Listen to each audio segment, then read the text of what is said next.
बिस्मिल्लाहिर्रहमानिर्रहीम। अस्सलामुअलैकुम नाजरीन गरामी, गुज़िश्ता चंद दिनों से सोशल मीडिया पर यह दावा किया जा रहा है कि वो दीवार जिसके पीछे याजूज माजूज कौम कैद है वो दरियाफ्त कर ली गई है। और तशवीशनाक बात यह है कि ये दीवार गिरने के करीब है। आज की इस वीडियो में हम आपको इस दीवार के बारे में तफसील से बताएंगे कि ये दीवार कहाँ मौजूद है और इस बारे में साइंसदानों ने क्या इंकशाफ किए हैं। इसके अलावा हम आपको ये भी बताएंगे कि याजूज माजूज किस नबी की औलाद में से हैं और हदीस नबी में याजूज माजूज के ज़हूर के बारे में क्या क्या इरशादात हैं। ये तमाम तर तफसीलात जानने के लिए वीडियो को आखिर तक ज़रूर देखिएगा। और अगर आपको ये वीडियो पसंद आए तो लाइक करके सोशल मीडिया और अपने दोस्तों के साथ ज़रूर शेयर कीजिएगा। तो आइए चलकर वीडियो का आगाज़ करते हैं। नाज़रीन मोहतरम, कहा जाता है कि हज़रत ज़ुल्करनैन अलैहिस्सलाम के ज़माने में याजूज माजूज के हमले वबालो जान बन गए और इनकी रोकथाम के लिए हज़रत ज़ुल्करनैन ने पहाड़ों के माबैन एक ऊंची और मजबूत दीवार तामीर फरमाई। हज़रत ज़ुल्करनैन और सदर ज़ुल्करनैन का जिक्र कुरान करीम की सूरह काफ में मौजूद है। जिन ज़ुल्करनैन का कुरान में जिक्र है, तारीखी तौर पर वो कौन है, इस सिलसिले में मुख्तलिफ मुफस्सिरीन के दरमियान इख्तिलाफात हैं। तारीख की किताबों को मुताले के बाद लोगों ने हज़रत ज़ुल्करनैन की शख्सियत और सदर ज़ुल्करनैन यानी ज़ुल्करनैन की तामीर करदा दीवार से मुतालिक मुख्तलिफ अंदाजे लगाए हैं। बहुत से कदीम उलमा और मुफक्किर सिकंदर आज़म को ही ज़ुल्करनैन मानते हैं, मगर बाज़ इसका इनकार करके ये दलील पेश करते हैं कि ज़ुल्करनैन दरअसल हज़रत सुलेमान अलैहिस्सलाम का खिताब था, इसीलिए सिकंदर आज़म ज़ुल्करनैन नहीं हो सकता।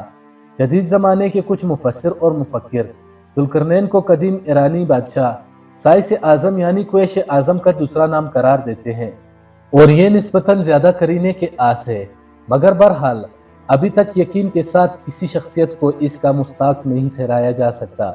हज़रत ज़ुल्करनैन की बाबत कुरान ने सराहत की है कि वो ऐसे हुक्मरान थे जिनको अल्लाह ने असबाब वसाइल की फरमानी से नवाजा था।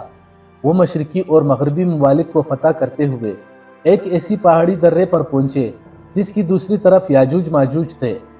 कुरान करीम की सूरह काफ में बहवाले याजूज माजूज हज़रत ज़ुल्करनैन के हालात बयान करते हुए फरमाया गया कि जब वो अपनी शुमाली मुहिम के दौरान पहाड़ों के दरमियान पहुंचा तो वहां इसे ऐसी कौम मिली जिसकी ज़बान नाकाबिल फ़हम थी। ताहिम जब तर्जुमान के ज़रिए गुफ्तगू हुई तो इन्होंने अर्ज़ किया कि याजूज माजूज इस सरजमीन पर फसाद फैलाते हैं, लिहाजा तू हमारे और इनके दरमियान एक साथ यानी दीवार तामीर कर दे।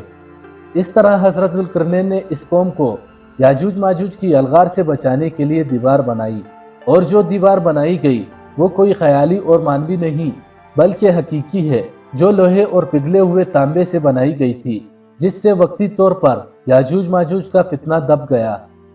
जब ये दीवार तामीर हो गई तो हज़रत ज़ुल्करनैन ने अल्लाह का शुक्र अदा किया जिसने ये दीवार बनवाने में और लोगों को आए दिन की परेशानी से निजात दिलाने की तौफीक बख्शी, मगर साथ ही लोगों को ये भी बता दिया कि ये दीवार अगरचे बहुत मजबूत और मुस्तहकम है, मगर ये लाजवाल नहीं, और जो चीज़ भी बनी है बिल आखिर फना होने वाली है, और जब मेरे रब के वादे का वक्त करीब आएगा तो वो इसको पेवंद खाक कर देगा, और मेरे रब का वादा बरहक है। प्यारे साथियों, याजूज माजूज के बारे में एक सवाल कसरत से पूछा जाता है कि ये किस नबी की औलाद है, तो याद रहे याजूज माजूज हज़रत नूह अलैहिस्सलाम के तीसरे बेटे या हाफिज की औलाद में से है।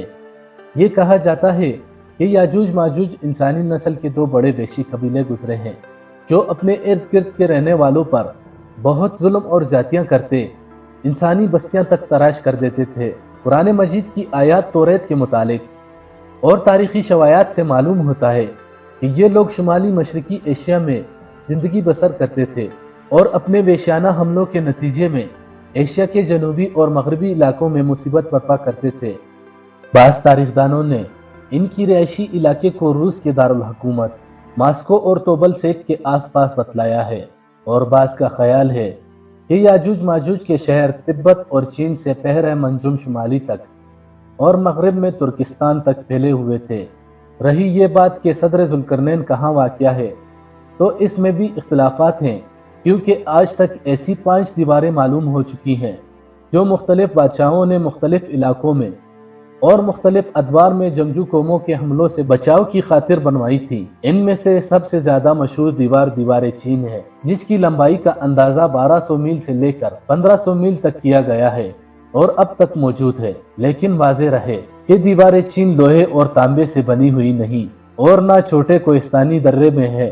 بعض محققین کا اصرار ہے کہ یہ وہی دیوار مارب ہے جو یمن میں ہے۔ یہ ٹھیک ہے کہ دیوار مارب ایک کوہستانی درے میں بنائی گئی ہے، لیکن وہ سیلاب کو روکنے کے لیے اور پانی ذخیرہ کرنے کے مقصد سے بنائی گئی ہے، اور ویسے بھی وہ لوہے اور تانبے سے بنی نہیں ہوئی ہے۔ جبکہ علماء اور محققین کی گواہی کے مطابق سرزمین کافکاز میں دریائے ہزر اور دریائے سیاہ کے درمیان پہاڑوں کا ایک سلسلہ ہے جو ایک دیوار کی طرح شمال اور جنوب کو ایک دوسرے سے الگ کرتا ہے۔ اس میں ایک دیوار کی طرح ایک درہ بھی موجود ہے جو مشہور درہ تارحال ہے۔ یہاں اب تک ایک قدیم تاریخی لوہے کی دیوار نظر آتی ہے۔ اسی بنا پر بہت سے لوگوں کا نظریہ ہے کہ دیوار ذوالقرنین یہی ہے۔ اگرچہ دیوار ذوالقرنین بڑی مضبوط بنائی گئی ہے، جس کے اوپر چڑھ کر یا اس میں سوراخ کر کے یاجوج ماجوج کا ادھر آنا ممکن نہیں، لیکن جب اللہ کا وعدہ پورا ہوگا تو وہ اسے ریزہ ریزہ کر کے زمین کے برابر کر دیں گے۔ اس وعدے سے مراد قیامت کے قریب یاجوج ماجوج کا ظہور ہے۔ دوستوں، صحیح بخاری کی ایک حدیث میں حضور نبی کریم صلی اللہ علیہ وآلہ وسلم نے اس دیوار میں تھوڑے سے سوراخ کو فتنے کے قریب ہونے سے تعبیر فرمایا، اور ایک حدیث میں آتا ہے یاجوج ماجوج ہر روز اس دیوار کو کھودتے ہیں پھر کل کے لیے چھوڑ دیتے ہیں، لیکن جب اللہ کی مشیت ان کے عروج کی ہوگی تو پھر وہ کہیں گے کہ کل انشاءاللہ اس کو کھودیں گے، اور پھر دوسرے دن اس سے نکلنے میں کامیاب ہو جائیں گے اور زمین میں فتنہ فساد پھیلائیں گے، یعنی انسانوں تک کو کھانے سے گریز نہیں کریں گے۔ تو اللہ تعالیٰ کی طرف سے حضرت عیسیٰ علیہ السلام کو حکم ہوگا کہ وہ مسلمانوں کو طور کی طرف جمع کر لیں، کیونکہ یاجوج ماجوج کا مقابلہ کسی کے بس میں نہیں ہوگا۔ حضرت عیسیٰ علیہ السلام اور ان کے ساتھی اس وقت ایسی جگہ کھڑے ہوں گے جہاں غذا کی سخت قلت ہوگی۔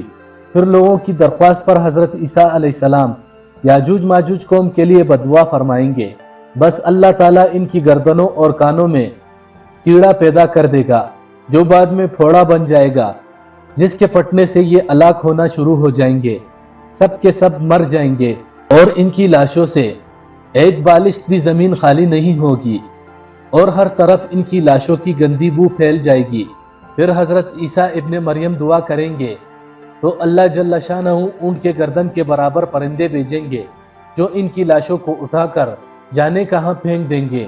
پھر ایک بارش ہوگی جس سے کل زمین صاف اور شفاف ہو جائے گی اور ہر طرف ہریالی اور خوشحالی ہوگی۔ صحیح مسلم میں نواز بن سمان کی روایت میں وضاحت کی گئی کہ یاجوج ماجوج کا ظہور حضرت عیسیٰ علیہ السلام کے نزول کے بعد ان کی موجودگی میں ہوگا، جس سے ان مفسرین کی تردید ہو جاتی ہے یا منگول ترک، جن میں سے چنگیز خان بھی تھا، یا روسی یا چینی قومیں، یہی یاجوج ماجوج ہیں جن کا ظہور ہو چکا ہے۔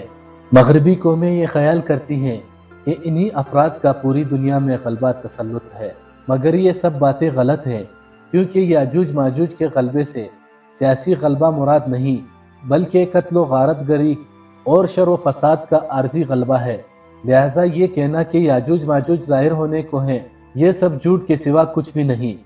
لیکن اس حوالے سے آپ دوستوں کی رائے کیا کہتی ہے؟ کمنٹ کر کے ہمارے ساتھ ضرور شیئر کیجیے گا۔